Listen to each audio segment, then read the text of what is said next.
माना जाता है कि गंगा में स्नान करने से पाप धुल जाते हैं। गंगा नदी के जल को सबसे पवित्र जल माना जाता है। इसके जल को प्रत्येक हिंदू अपने घर में रखता है। ऐसा कहते हैं कि गंगा नदी दुनिया की एकमात्र नदी है जिसका जल कभी नहीं सड़ता।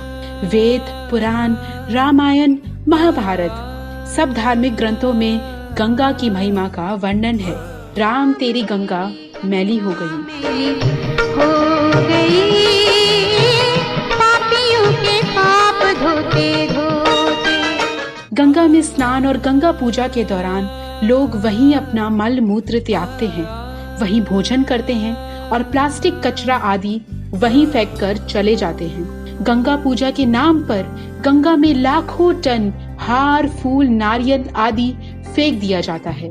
धार्मिक आस्था के चलते कई लोग अपने मृतकों को गंगा में बहा देते हैं। गंगा में 2 करोड़ 90 लाख लीटर से ज्यादा प्रदूषण कचरा हर रोज गिर रहा है। नाली और नाले का पानी, कारखानों में फैल रहा गंगा में जहर, ये सभी अलग है। कई वैज्ञानिकों के अनुसार गंगा का पानी फसलों की सिंचाई के लिए योग्य भी नहीं है। फिर भी पूरे देश में गंगा का जल बेचा जाता है। लाखों श्रद्धालु गंगा का जल एक छोटे से लोटे में भरकर ले जाते हैं और अपने घरों में पूजा स्थान पर रखते हैं। पूजा स्थान पर रखा यह जल कभी नहीं सड़ता। फिर भी क्यों पवित्र है गंगा का जल?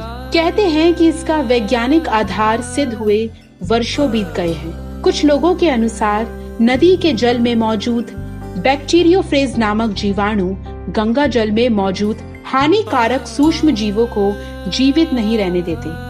अर्थात ऐसे जीवाणु हैं जो गंदगी और बीमारी फैलाने वाले जीवाणुओं को नष्ट कर देते हैं। इसके कारण ही गंगा का जल ही नहीं सड़ता। मतलब ये है कि वैसे जीवाणु इसमें जिंदा नहीं रह पाते हैं जो जल को सड़ाते हैं। भारत की सबसे महत्वपूर्ण नदी गंगा का धार्मिक महत्व बहुत अधिक है। इसका जल घर में शीशी या प्लास्टिक के डिब्बे में भर कर रख दे तो बरसों तक खराब नहीं होता और कई तरह के पूजा पाठ में इसका उपयोग किया जाता है। ऐसी आम धारणा है कि मरते समय यदि व्यक्ति को ये जल पिला दिया जाए तो उसे मोक्ष की प्राप्ति होती है। गंगा जल में प्राण वायु की प्रचुरता बनाए रखने की अद्भुत क्षमता है। इस कारण पानी में हैजा और पेचिस जैसी बीमारियों का खतरा बहुत ही कम हो जाता है। लेकिन अब वो बात नहीं रही। हालांकि इस पर अभी और शोध किए जाने की आवश्यकता है। खबरों में बने रहने के लिए चैनल को सब्सक्राइब करें और ये बेल आइकन जरूर दबाएं।